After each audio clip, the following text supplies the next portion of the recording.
하나님 말씀은 누가복음 20장 하나님 말씀은 누가복음 20장 19절에서 26절까지 말씀입니다.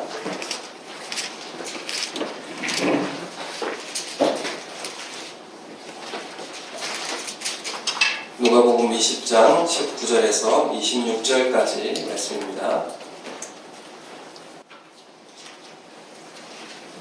우리 한 절씩 교독함으로 읽도록 하겠습니다.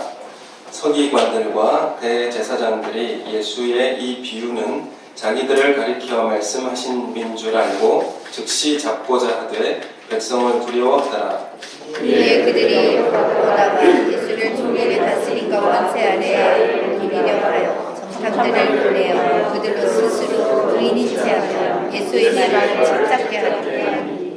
그들이 물어 이르되 선생님이여 우리가 아노니 당신은 바로 말씀하시고 가르치시며 사람을 외모로 취하지 아니하시고 오직 진리로서 하나님의 도를 가르치시나이다. 우리가 가이사에게 세를 바치는 것이 옳으니까 옳지 않으니까 하니 예수께서 그 관계를 아시고 이르시되 대나님을 하나를 내게 보이라. 누구의 형상과 글이 여기 있느냐. 대답하되 가이사의 것이니이다. 이르시되 그런즉 가이사의 것은 가이사에게 하나님의 것은 하나님께 바치라 하시니 그들이 백성 앞에서 그의 말을 능히 찾지 못하고 그의 대답을 놀랍게 여겨 침묵하니라. 아멘. 반갑습니다. 우리 앞뒤 좌우에 계신 분들에게 손을 좀 흔들면서 사랑합니다, 축복합니다 이렇게 인사했으면 좋겠습니다. 우리 집에서 예배드리고 있는, 영상으로 예배드리고 있는 우리 가족들도 반갑습니다. 네. 답을 했는지 잘 모르겠습니다. 잘 되고 있는지 지금 음성이 조금씩 끊기더라고요. 그래서 제가 좀 이제 말을 좀 천천히 하겠습니다. 그래야 좀 잘 들릴 수 있으니까 마이크도 하울링이 좀 생기는데 소리를 조금만 맞춰주십시오. 우리가 이런 그 예배 장소와 환경은 저도 처음 경험해보는 것이고 참 어떤 면으로 좀 당황스럽기도 합니다. 그렇지만 이 시대에 하나님께서 우리에게 하시는 메시지가 분명히 있다고 생각합니다. 그래서 우리의 삶과 우리의 예배의 자리와 우리의 삶의 현장이 얼마나 또 소중하고 그리고 또 평범한 일상이라고 하는 것이 얼마나 또 소중하고 감사한 문제인가 또 다시 돌아보게 되는 그런 시간인 것 같습니다. 그럼 우리가 어디를 이제 길을 찾아갈 때에 우리가 휴대폰이 있어서 지도 앱을 사용하면 최단 거리를 알려주어서 가게 됩니다. 그런데 우리가 그걸 의지해서 빨리 가면 좋은데 길을 잘못 들어서 의도하지 않게 길을 멀리 돌아갈 때가 있습니다. 그래서 그렇게 길을 돌아가고 길이 모르는 곳으로 이렇게 갈 때에 우리는 우리 삶을 잘 모르고 또 불확실한 길을 갈 때에 우리에게 두려움이 오기도 합니다. 그런데 그렇게 돌아가는 길 가운데 이전에 못 본 아름다운 공원을 보기도 하고 또 그 길을 가는 동안 오랫동안 만날 수 없었던 반가운 사람을 만나기도 합니다. 그래서 꼭 최단 거리 원하는 방향으로 가는 것이 항상 좋은 것은 아니라는 것을 우리가 알게 됩니다. 그래서 효율과 시간과 또 만족의 기준이 이것들이 아니라는 것을 우리가 알게 되는 것이죠. 우리의 기준은 사실은 나에게 없다는 것을 알게 됩니다. 나에게서 기준을 하나님에게로 그 기준을 옮길 때에 우리는 행복해질 수 있고 참된 만족은 거기서 온다는 사실을 우리는 깨닫게 되는 것이죠. 오늘 이 말씀에서도 보면 예수님의 성전에서 가르치는 이 사건들을 통해서 유대 지도자들이 예수님께 당신은 무슨 권위로 가르치는가 이렇게 책잡으려고 했습니다. 출신이 어디인가 이렇게 따져 물었고 어디서 배웠는가 이렇게 물었습니다. 또한 이 20장에 들어와서 계속 이 예수님의 말씀을 가르치는 것에 대한 권위 논쟁이 이어지게 되는데 우리가 저번 주에 앞서서 보았던 포도원의 비유에도 보면 유대 지도자들이 하나님 나라에 추구하는 것과 그들이 원하는 것이 반대에 서 있다는 것을 깨닫게 됩니다. 하나님 주님이 원하는 나라 또한 그들이 추구하는 나라가 반대라는 것을 이제 깨닫게 되죠. 그래서 예수님은 지도자에게 유대 지도자들에게 어떤 모습이었냐면 예수님은 걸림돌이었습니다. 예수님이 없었으면 좋겠다. 이렇게 예수님이 걸린 돌로 그렇게 여겨졌습니다. 그래서 이 예수님을 버린 것이죠. 그런데 도리어 이 버려진 돌이 하나님 나라에 새 집을 짓는 기초석이 된 것입니다. 유대 지도자들이 하나님 나라를 볼 수 없었고 또한 그 예수님이 하신 말씀에 대한 권위도 인정하지 않았습니다. 그래서 저번 주에 말씀드렸죠. 예수님의 말씀, 예수님을 우리의 보배로 삼고 있는가? 아니면 예수님의 말씀이 우리에게 걸림돌로 여겨지는가? 이 유대 지도자들은 하나님 나라도 확인할 수가 없었고 그리고 예수님이 보배롭지도 않고 그들에게는 그냥 거치는 돌이 되었습니다. 18절의 말씀에 보면 무릇 이 돌 위에 떨어지는 자는 깨지겠고 이 돌이 사람 위에 떨어지면 그를 가루로 만들어 흩으리라 이렇게 말씀하시면서 그들이 추구하는 나라는 이 돌 위에 깨트려질 것이다. 심판받게 될 것이다 라고 하는 것을 분명하게 말씀하셨는데 이 비유가 누구에게 향한 비유인지를 유대 지도자들은 잘 알고 있었습니다. 유대 지도자들은 자신들을 가리켜서 이런 비유를 하신 줄을 그들은 이제 알게 된 것이죠. 그래서 그들은 말씀의 찔림을 받은 것입니다. 이 말씀의 권위 앞에 우리는 또한 어떤 태도로 대하고 있는지 우리는 우리의 서로를 이제 바라보게 됩니다. 여러분, 이 예수님께서 말씀이 선포될 때에 말씀이 우리에게 주어질 때에 우리의 죄가 드러나게 됩니다. 죄는 말씀 앞에 밝히 드러나게 되어지는 것이죠. 예수님과의 대화에서 그들의 죄가 드러났고 그들의 잘못이 드러나게 된 것처럼 말입니다. 죄는 정체가 드러나고 밝혀지면 고칠 수 있습니다. 숨겨져 있으니까 그것이 문제입니다. 그래서 숨기고 은폐하니까 더 어려운 문제가 생기게 되는 것입니다. 우리는 말씀을 통해서 주님의 말씀을 통해서 우리 안에 숨겨져 있는 은밀한 죄를 발견하게 됩니다. 여러분, 그 죄가 발견하게 되면 어떻게 되죠? 하나님과의 관계가 불편해집니다. 불편해지고 마음이 힘들어지죠. 왠지 불편해지고 만족이 없어집니다. 그래서 이 불편함이 왔을 때 우리는 어떻게 됩니까? 하나님께서 왜 우리에게 이 불편함을 주시는 겁니까? 여러분, 저를 뵐 때 불편하신 분들이 있을 수 있어요. 저를 보면 불편하신 분이 있을 수 있는데 여러분, 하나님 왜 우리에게 이 불편함을 주실까요? 이 죄를 고쳐주기 위해서 그렇지 않겠습니까? 이 창세기 3장에 보면 선악과를 먹고 난 다음에 하나님은 아담을 찾아오셨어요. 이 불편해진 관계 가운데 아담은 어떻게 됐습니까? 선악과를 다 먹고 숨었죠. 두려워서 숨었습니다. 그래서 하나님께서 다 하시고도 아담을 찾아오셨어요. 그래서 뭐라고 말씀하시냐면 내가 먹지 말라 한 그 나무 열매를 네가 먹었느냐 이렇게 물어봐요. 알면서도 물어보세요. 하나님께서 왜 물어보시겠습니까? 고쳐주고 싶으셔서 물어보시는 거 아니겠어요? 불편하죠. 그러자 아담은 뭐라고 대답합니까? 하나님께서 이렇게 물어보신 그 이유가 있고 하나님께서 아담에게 원하시는 답도 있을 것입니다. 뭘 원하시겠어요? 하나님께서 아담에게. 그런데 아담은 뭐라고 말하느냐 하면 하나님이 주셔서 나와 함께 있게 하신 여자가 줘서 먹었습니다. 이렇게 대답을 하죠. 여자가 줘서 먹었습니다. 이렇게 대답을 하고 또한 그 앞서서 뭡니까? 하나님께서 주셔서. 이게 이제 죄에 사로잡힌 우리의 삶의 모습입니다. 그래서 책임을 전가하고 숨기는 것이고 자신을 죄를 스스로 직면하지 않고 하나님께로 그 죄를 돌리는 것이죠. 나는 잘못이 없습니다. 하나님께서 나를 이렇게 만드셨기 때문에 내가 이렇게 된 것입니다.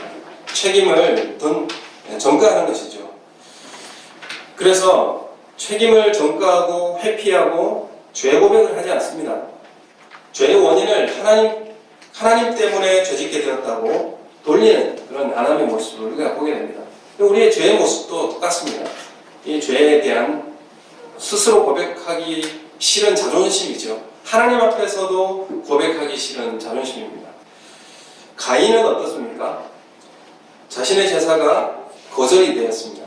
그러자 왜 내 제사는 받고 아벨의 제사는 받는가? 이것 때문에 몹시 분하여 안색이 변하였다. 이렇게 기록하고 있습니다. 왜 그렇습니까? 마음이 불편해진 거예요. 왜 하나님 내 제사를 받지 않고 동생인 아벨의 제사는 받는 것인가? 불만이 생겼고 불편해졌습니다. 이 상황 가운데 정상적이라면 어떻게 됩니까? 그 질문을 통해서 나를 돌아보고 나를 살피고 어떻게 해야 되죠? 회개의 자리로 나오는 것이 정상적인 그런 모습이라 우리는 그렇게 알게 됩니다. 그럴 때 다시 어떻게 되는 것입니까? 회복하게 되고 기회를 얻게 되는 것이죠. 가인은 어떻게 했습니까? 자신의 이 불편함을 어떻게 해소했죠? 이제 동생을 죽이는 것으로 분풀이했고, 그 분풀이하니까 편안해집니까? 더 두렵고 더 평안을 잃은 그런 모습으로 들어갈 수밖에 없었습니다. 하나님이 사랑하는 아벨을 죽이면 그 권위를 벗어받을 수 있는 것인가요? 그렇지 않죠. 스스로 더 어렵고 힘든 상황 가운데 들어갈 수밖에 없었습니다. 그래서 하나님께서 가인에게 이렇게 말씀하세요. 죄가 너를 원하나 너는 죄를 다스릴지니라. 이렇게 말씀하세요. 죄에게 집을 갖지 말고 죄를 다스리라. 이렇게 하나님께서 말씀을 하십니다. 여러분, 우리가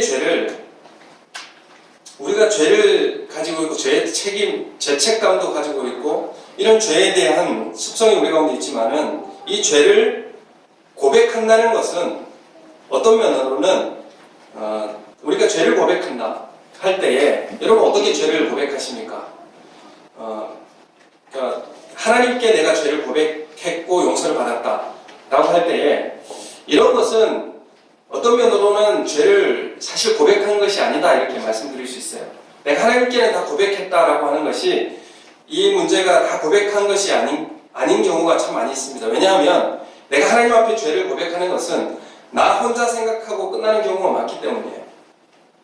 죄 고백의 실질적 효과가 나타나는 것은 내 속에 나타나 다른 사람에게 들려졌을 때, 죄가 공개되었을 때, 죄책이나 죄에 사로잡힘에서 자유함의 효력이 그때 나타나게 됩니다.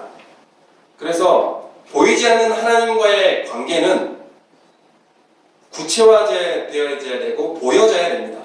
그래서 어떻게 나타내야 되냐 하면 이 하나님과 영적 관계가 회복되었다는 것을 구체화하고 실체화하는 모습이 필요한데 그것이 뭐냐면 고백입니다. 그래서 고백하는 형태로 나타나는 것이죠. 그래서 숨겨두고 정당화하지 않고 이 위선을 극복하기 위해서 또 이 죄를 벗어나기 위해서 공개적으로 드러내는 것입니다. 그래서 죄의 장악력과 죄의 지배력에서 벗어나는 것이죠. 이 유대의 지도자들이 예수님께 찔림을 받았습니다. 너희들은 하나님 나라와 반대의 일을 하고 있고 하나님이 원하시는 삶과 반대의 삶을 살고 있다. 지적한 것을 그들이 깨닫고 찔림을 받았어요. 불편해진 것이죠. 그랬을 때에 유대인들은 어떻게 했습니까? 예수님을 죽일 계획을 세우는 것이죠. 그 앞에서 바로 죽일 수 없으니까, 잡을 수 없으니까 계획을 세웁니다. 계획을 세워서 내 손에 피 묻히지 않고 예수님을 죽일 계획을 세우는 것이죠. 여러분, 이 요한 1서 1장 9절 말씀에 보면 우리 요한 1서 1장 9절 말씀을 이제 찾아보면 만일 우리가 우리 죄를 자백하면 그는 미쁘시고 의로우사 우리 죄를 사하시며 우리를 모든 불의에서 깨끗하게 하실 것이요. 이렇게 말씀하고 있습니다. 그럼 이 말씀에 의지해서 우리는 주님 앞에 우리 죄를 자백하고 고백하는 것입니다. 또한 야고보서 5장 16절 말씀을 한번 보겠습니다. 야고보서 5장 16절 말씀. 야고보서 5장 16절 말씀에 보면 그러므로 너의 죄를 서로 고백하며 이렇게 나오고 있습니다. 왜 우리의 죄를 서로 고백해야 됩니까? 여러분, 이게 죄 고백이라고 하는 것은 내가 하나님과의 영적 관계라는 것을 삶의 형태화 시켜내야 되고 구체화 시켜내야 될 필요가 있습니다. 그래야 실제적인 그런 영향력과 효력이 나타나게 되는 것이죠. 우리가 하나님을 내가 믿고 의지한다고 마음속으로만 살아가면 어떻습니까? 효력이 안 나타나요. 하나님의 말씀을 내가 알고 있는데 말씀에 대한 능력이 나타나려면 알고 있는 것으로만 안 됩니다. 실제적으로 실천하고 구체화시켜야만이 그 말씀에 대한 능력이 드러나게 되는 것이죠. 그래서 이 죄의 고백을 도외시하면 더 큰 문제가 발생하게 되고, 여러분, 그래서 우리는 불편해질 때에 여러분 어떻게 하십니까? 우리가 하나님 앞에 하나님과 관계가 불편해졌을 때에 여러분은 어떻게 하십니까? 여러분, 그래서 우리 교회에 믿음의 공동체가 필요한 것입니다. 여러분, 그래서 우리가 교회 공동체가 필요한 것은 또한 거기에 이런 유익함이 있기 때문에 그렇습니다. 여러분, 그래서 우리가 서로 교회 공동체 가운데 우리 소그룹 가운데서 서로 고백하고 나눌 때에 우리는 그 죄에 대해서 자유케 되어지고 참된 자유함을 얻게 되는 것입니다. 그리고 소그룹에서는 우리 교회 공동체는 서로를 지켜주고 그리고 서로를 보호해주고 그리고 안아줄 수 있는 그런 성숙한 소그룹의 그런 성숙도가 필요하다는 것입니다. 여러분, 그 안에서 우리는 하나님 나라의 그 아름다움을 경험할 수가 있게 되는 것이고 하나님 나라를 거기서 체험할 수가 있는 것입니다. 여러분, 우리 교회가 그런 하나님 나라가 임하는 그런 교회가 되기를 예수님의 이름으로 축원합니다. 아멘. 지금 가정에서 잘 들리고 있는지 모르겠습니다. 반응이 없으니까.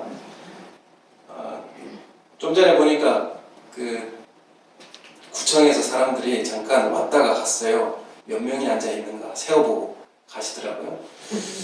참 이런 분위기 참 처음인 것 같습니다. 어제도 와가지고 제발 종교 집회 좀 자제해 주십시오. 왔다 가고 오늘도 참 압박이 오네요. 이게. 여러분, 유대인들이 이 포도원 비유의 말씀이 나를 지적하는 말씀인 줄 알고 분하고 그리고 안색이 변했을 것입니다. 그리고 그들은 자신의 죄를 정직하게 고백하지 않고 예수님을 도리어 죽이는 계획을 세우게 되는 것이죠. 그래서 생각해낸 것이 예수님을 직접 손대는 것보다 로마 총독에게 넘겨서 처리하는 것이 더 쉬운 방법이라 생각하고 총독에게 예수님을 고소할 구실을 찾으려고 사람을 정탐꾼을 보냅니다. 그래서 이 사법권을 가지고 있는 빌라도에 보내야 죽일 수 있으니까요. 그래서 예수님께 가지고 이제 나아간 질문이 뭐였냐면 의로운 채 하면서 주님은 사람의 중심을 보시는 분입니다. 그러니까 솔직하게 대답해 주실 수 있을 것입니다. 라고 예수님을 한껏 띄워놓은 다음에 뭐라고 질문합니까? 세금 문제에 대해서 질문을 하죠. 22절에 보면 우리가 가이사에게 세를 내는 것이 옳습니까? 옳지 않습니까? 이렇게 물어봐요. 사실 이것이 세금에 대한 문제는 굉장히 중요한 문제였고 그들에게 민감한 문제였습니다. 그들이 예수님께 듣고 싶은 대답은 뭐였겠습니까? 세금을 내지 말라는 대답이었을 것입니다. 그래야 그들의 목적인 20절에 나와 있는 예수를 총독의 다스림과 권세 아래 넘기기 위해 그래서 세금을 내지 말라 이 말을 듣고 싶었던 것이죠.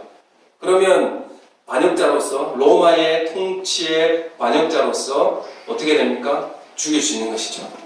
그래서 이 세금 문제라고 하는 것이 당시 유대인들에게는 굉장히 뜨거운 감자 같은 그런 사안이었습니다. 갈릴리 지역의 세금 문제가 상당히 민감했습니다. 왜냐하면 그 지역에서는 인두세를 내야 되고 로마 식민지였기 때문에 그 한 사람당 그 머릿수대로 세금을 내야 됐고 그 다음에 또 세리들에게 또 세금을 내야 되고 또 그 헤롯이라고 하는 통치하는 자에게 또한 세금을 내야 되고 이런 세금이 가중되었던 그런 시기였습니다. 그래서 이러한 세금 때문에 민감했고 그것 때문에 소요 사태가 많이 일어났습니다. 유대 지도자들은 이렇게 이제 이야기하죠. 유대 지도자들이 우리나라는 하나님이 통치하는 신정국가이고 자녀이니까 세속 정치를 부정하라고 선동을 하죠. 이방의 압제에서 하나님께서 구원해 줄 것이니까 세금 내지 말라고 선동합니다. 대부분 이 바리새파 사람들 중심으로 이러한 일들이 일어났었습니다. 그래서 세금을 내지 않자 많은 유대인들이 갈릴리 사람들이 로마에 의해서 십자가 처형을 많이 받았습니다. 그리고 그 소요 사태가 일어났을 때에 로마에서는 3개 군단을 보내가지고 거의 갈릴리 지역을 초토화시키는 그런 강력하게 진압해서 무력으로 진압하는 그런 일들도 자행되었었습니다. 여러분, 이 세금을 예수님 앞에 질문을 해가지고 세금을 바치라고 하면 어떻게 됩니까? 예수님이 세금을 바치라 하면 로마에 충성하는 매국노가 될 것이고 세금을 반대하면 로마의 반역자가 되는 것입니다. 이렇게 되면 십자가에 죽일 수 있는 것이죠. 이러한 올무로 예수님께 질문을 한 것입니다. 예수님은 24절의 말씀에 보면 23절에 보면 이 관계를 아시고 이렇게 말씀하고 있습니다. 그들의 질문의 의도를 잘 아시고 24절에 다시 그들에게 질문을 합니다. 뭐라고 질문을 하느냐 하면 자, 우리 24절 함께 읽어볼까요? 시작. 너는 내게 보이라. 누구의 형상과 글이 여기 있느냐? 대답하되 가이사의 것이니라. 네, 데나리온 하나를 꺼내봐라 이렇게 말씀하시면서 누구의 형상과 글이 있느냐 이렇게 물어봅니다. 사실 이 데나리온이라고 하는 것은 그 로마 화폐입니다. 로마 화폐이고 그 동전에 은으로 이제 만들어진 동전인데 그 동전에 무슨 형상이 있는 누구의 형상과 누구의 글이 있느냐 이렇게 이제 그들에게 물어봤습니다. 유대인들이 물어봤죠. 그러니까 가이사의 형상이 있고 가이사의 글이 있습니다. 그 당시에 통치하고 있는 티베리우스 황제의 얼굴 형상이 그려져 있고 글이 써 있습니다. 이렇게 대답했죠. 그래서 동전 앞면에는 그 당시의 황제인 티베리우스의 얼굴이 새겨져 있고 그리고 그 얼굴 주위에 뭐라고 써 있냐면 신의 아들, 자신은 신의 아들이다 이렇게 써놨어요. 아우구스투스의 아들, 이렇게 신의 아들이다 이렇게 써져 있고 뒷면에는 뭐가 또 새겨져 있냐면 어머니 리비아의 모습을 그려놨습니다. 어떤 모습으로 그려놨냐면 당시에 평화의 여신이 있었습니다. 평화의 여신을 사람의 몸을 입고 온 그 모습으로 누구를 표현하고 있냐면 어머니 리비아를 이제 그려놓고 그러면서 뭐라고 써놨느냐 하면 뒷면에는 최고의 제사장 이렇게 써놨어요. 그러니까 이 땅의 평화의 여신으로서 이 땅에 온 그런 평화의 사제인 어머니 리비아입니다. 그러니까 이 동전에는 뭘 이야기하고 싶은 것이죠? 황제가 신이요. 또한 로마는 평화를 이 신을 통하여 통치가 평화를 가져온다라고 하는 그런 의미가 담겨져 있습니다. 그래서 이 황제의 형상이 그려진 동전, 사실 유대인들이 그 형상을 만든다는 것은 금지되어 있죠. 십계명에 보면 형상을 새기지 말라고 그랬어요.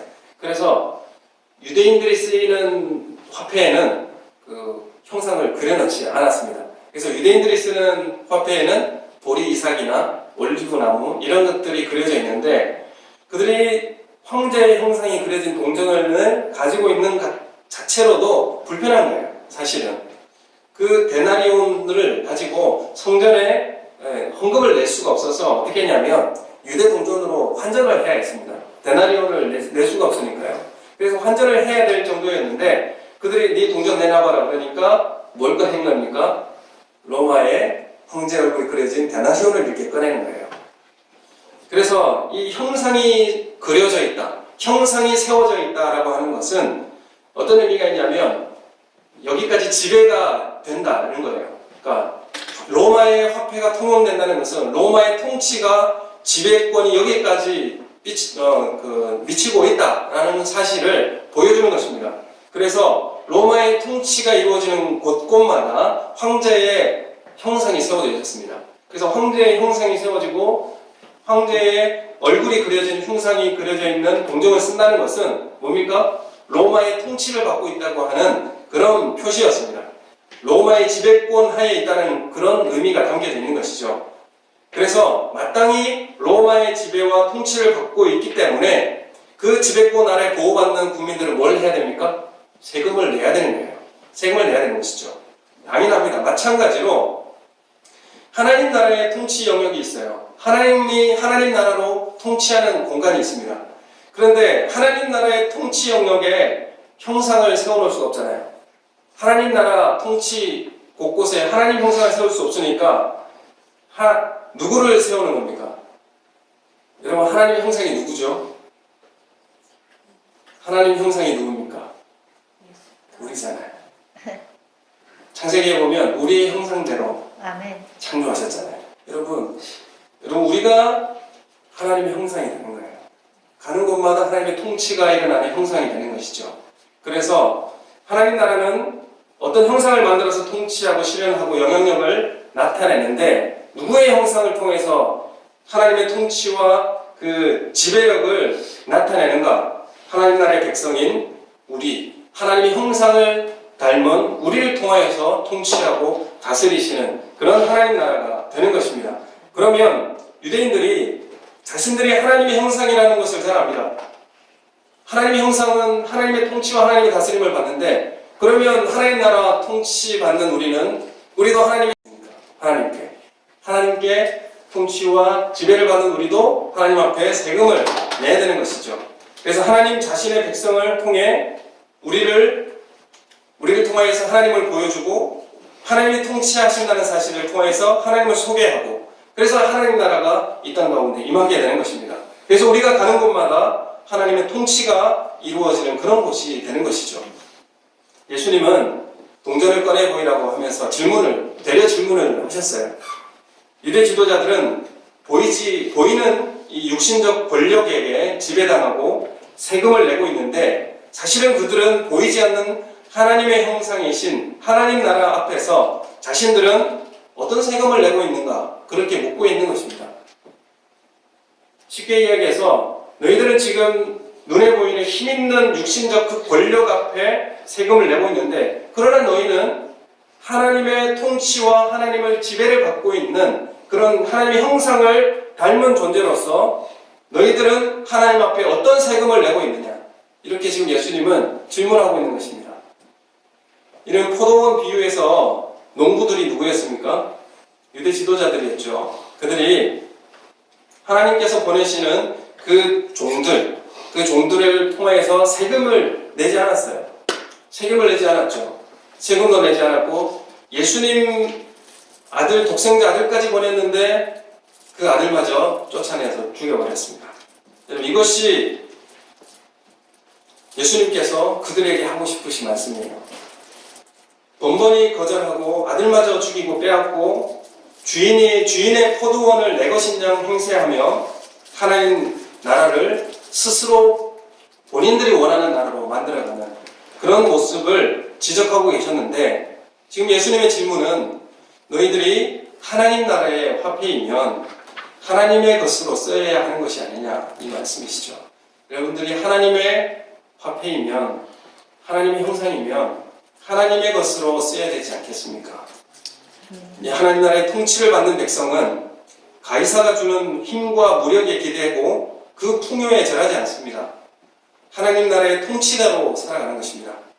우리 모든 삶을 하나님 앞에 드리는 것입니다. 왜냐하면 우리는 하나님의 것이니까요. 아멘. 그래서 25절에 예수님 말씀하십니다. 가이사의 것은 가이사에게, 하나님의 것은 하나님께 바치라. 여기에 보면 쉼표가 중간에 들어있는데, 사실은 원어에 보면 중간에 까이라는 이런 헬라가 들어있습니다. 접속사인데 and나 그리고나 그러나 이렇게 두 가지로 해석되는 것이 있는데, 그게 어떻게 해석될지 몰라서 그냥 빼버린 것이죠. 사실은 가이사의 것은 가이사에게, 그리고 하나님의 것은 하나님에게, 이런 의미가 되면 잘 맞지가 않고요. 그러나가 더 어울릴 거라고 생각합니다. 가이사의 것은 가이사에게, 그러나 하나님의 것은 하나님께 바치라. 그럼 이것이 여러분은 우리가 생각하기에는 가이사입니까? 하나님입니까? 그냥 이분법적으로 생각하는 경우가 많습니다. 여러분 우리가 사는 것이 이것은 가이사의 삶입니까? 이것은 하나님의 삶입니까? 이렇게 사실은 이분법적으로 바라보는 기가 좀 편하죠. 그래서 교회에서 일하는 것은 거룩한 하나님의 일이고 집에서 설거지 청소하는 것은 하찮은 일이 되는 것입니다. 이분법적으로 보니까 그렇게 되는 것이죠.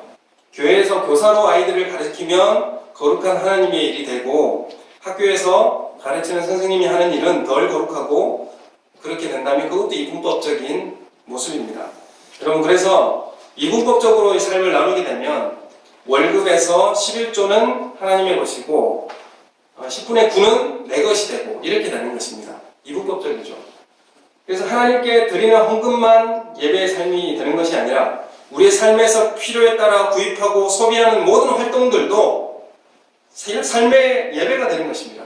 여러분 우리의 헌금을 구분해서 하나님 앞에 드리는 것도 예배요. 우리의 삶을 통해서 소비하고 삶을 살아가는 이 소비 지출의 행태도 예배인 것입니다. 그래서 우리의 지출은 예배의 삶이 되어야 돼요. 모든 삶이 예배의 삶이 되어야 된다는 것을 말씀하고 있습니다. 여러분 그래서 우리 모든 영역이 하나님의 통치와 다스림 안에 의식하고 살아가는 삶입니다. 그래서 사람들이 원하는 것은 이게 가이사의 일입니까? 하나님의 일입니까? 그래서 가이사의 것입니까? 하나님의 것입니까? 이것을 알고 싶어 하는 것이죠. 이건 하나님의 것이고 이건 내 것이고.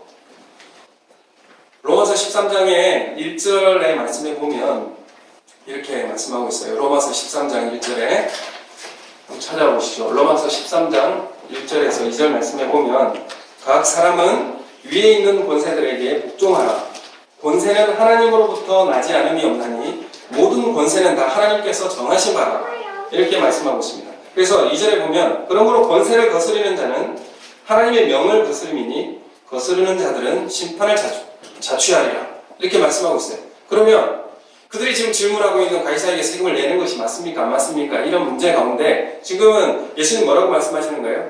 가이사의 것은 가이사에게 그러나 하나님의 것은 하나님에게. 이 말은요 이거냐의 문제가 아니라 무엇이냐면 가이사 위에 하나님이 계신다는 것입니다.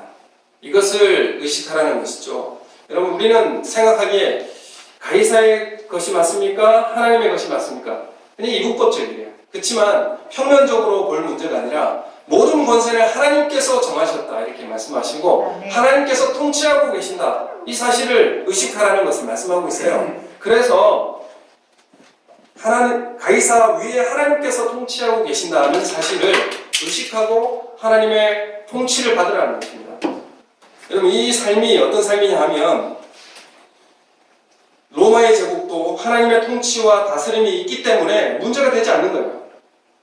이런 돌 위에 떨어지는 자는 깨지고 돌이 사람 위에 떨어지면 가루로 만들어 흩을 것이다 이렇게 말씀하셨는데 이 땅의 제국주의의 삶은 이 가이사와 같은 나라를 추구하는 모든 삶은 주님 오시는 그날에 심판받게 되어지고 흔적도 없이 사라지게 될 것입니다. 여러분 그래서 가이사의 것은 가이사에게 그러나 하나님의 것은 하나님께 바치라. 이것은 우리가 어떤 형상으로 창조되었는지를 알고 거기에 맞는 세금을 내라는 것입니다. 여러분 로마 제국이 주는 힘과 부강함에 절하지 말고 하나님 나라의 가치에 따라 살겠다고 하는 그 결단을 하나님께서 받으시겠다는 것이죠. 이게 하나님 앞에 드리는 세금이에요. 하나님 앞에 하나님 백성으로 살아가는 의무고 또한 그런 세금이라는 것을 말씀드릴 수 있습니다. 여러분 이 하나님 나라는 십자가를 통해서 이루십니다. 하나님 나라는 십자가를 통해서 이루시나요? 낮추고 섬기고 자신을 내어주는 방식, 자신을 내어줘 죽이는 방식으로 이 하나님 나라는 세워져 가는 것입니다. 여러분 이 땅에서 그러면 하나님 나라의 통치를 순종하고 살아가는 삶은 어떻게 살아야 되겠습니까? 예수님처럼 이 하나님 나라에 요구하는 세금을 내면서 살아가는 거예요. 여러분 베드로전서 그래서 2장 10절 이하에 나오는 말씀이 그때 이해가 되는 것입니다.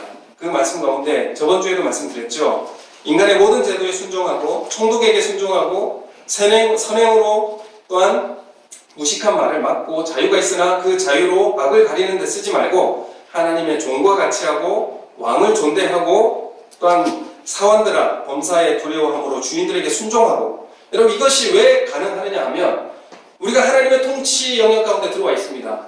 여러분 모든 통치 영역, 지상의 모든 통치 위에 하나님께서 다스리고 계십니다. 이것을 신뢰하고 내 삶을 하나님 앞에 드리니까 이게 가능해지는 것입니다. 이 삶이 하나님 앞에 온전히 드려지는 세금이 되는 거예요. 이런 삶이 하나님의 통치를 받는 삶의 온전한 삶이라는 것을 말씀하고 있습니다. 그래서 하나님 나라의 삶을 살아가는 사람들의 실제적 모습을 베드로전서 2장 18절 이하에 또 말씀하고 있어요. 말씀이 실제화되고 삶이 될 때에 우리는 주님과 같이 지어지게 될 것입니다. 예수님이 모퉁이 돌이 되어주시고 우리가 그 벽돌 한 장 한 장이 되어서 새 집, 하나님 나라를 세워나가게 되는 것입니다. 여러분 그래서 욕을 당하시되 맞대어 욕하지 않고 고난을 당하시되 위협하지 아니하시고 오직 공의로 심판하시는 이에게 부탁하시는 삶이, 여러분 이것이 하나님 나라의 가치를 가지고 살아가는 삶입니다. 여러분 그래서 우리가 내가 보복하지 않습니다. 내가 복수하려고 하지 않습니다. 그래서 오직 공의로 심판하시는 이에게 부탁하는 삶, 이 삶이 실현되는 것이죠. 여러분 그래서 이 이분법적으로 살아가는 것에 있어서는 이것들이 해결되지 않아요. 여러분 그러나 이 땅에서 모든 권세는 하나님께서 다스리고 하나님이 통치하고 계신다. 이 사실 앞에 우리는 평안할 수 있고 그 가운데 우리는 안식을 할 수 있는 것입니다. 여러분 이러한 삶을 살아가시는 우리 성도님 되시기를 예수님 이름으로 축원합니다. 아멘. 여러분 정말 실제 앞서서 말씀드렸듯이 죄에 대한 고백이라는 것도 그냥 생각으로만 가지고 있고 속으로만 가지고 있어서 될 문제가 아니라 실제적 고백과 구체화되어야 된다고 말씀드렸습니다. 마찬가지로 하나님 나라를 살아가는 사람도 그냥 내 마음속에 하나님 나라에 간다, 나는 죽어서 하나님 나라에 간다, 이 문제가 아니고요. 실제로 하나님 나라의 통치에 들어가려면 구체화시켜내야 되고 삶을 실천해야 되는 것입니다. 여러분 이 삶을 살아내는 담대한 용기가 우리 가운데 있기를 예수님 이름으로 축원합니다. 아멘. 그러나 하나님 나라 보이지가 않잖아요. 그러나 육신적인 힘과 권세는 보이죠. 여러분 그러나 그 하나님 나라가 통치하고 하나님께서 다스린다는 사실을 볼 수 있는 그런 은혜가 우리 성도님들 가운데 있기를 소원합니다. 여러분 우리는 어느 편에 서 있는가 그것을 나누고 싶어요. 나는 너 어디서 공부했어? 너 어느 출신이야? 그 안에서 저도 남해 초등학교 출신입니다. 우리 교회 남해 초등학교 출신 많으시더라고요. 왜냐하면 거기에서 편안함을 누리고 싶고 거기에서 영향력을 갖고 싶기 때문에 그런 것이죠. 여러분은 우리 교회가 어떤 교회가 되고 싶습니까? 부강하고 힘있는 교회를 꿈꿉니까? 아니면 아름다운 교회를 꿈꿉니까? 이게 우리가 어떤 교회를 추구하느냐에 따라서 어떤 가치를 따라가는지를 우리가 깨닫게 되는 것이죠. 또 아름다운 교회를 꿈꾸시는 하나님 나라가 우리 교회 가운데 임하는 그런 아름다운 교회를 꿈꾸시는 우리 성도님들 되시기를 소원합니다. 아멘. 여러분 우리가 우리의 삶 속에 편가르는 것, 또 이것 아니면 이것으로 바라보는 그런 시선들, 이런 생각들은 편가르기 안에서 안심하려고 하고 그 안에서 편하려고 하는 그런 마음들입니다. 예수님을 책잡으려고 하는 사람들도 질문이 어느 편이냐고 지금 묻고 있는 것입니다. 하나님께서 우리에게 이겁니까? 라고 질문하는 것이 참 우리에게도 많이 있습니다. 우리에서 어디로 가야 됩니까? 이기로 가야 됩니까? 저기로 가야 됩니까? 이거 이분법적으로 하면 굉장히 쉬우니까 그것을 그렇게 가려고 해요. 그러나 인생은요 그렇지 않습니다. 삶은 그렇지 않아요.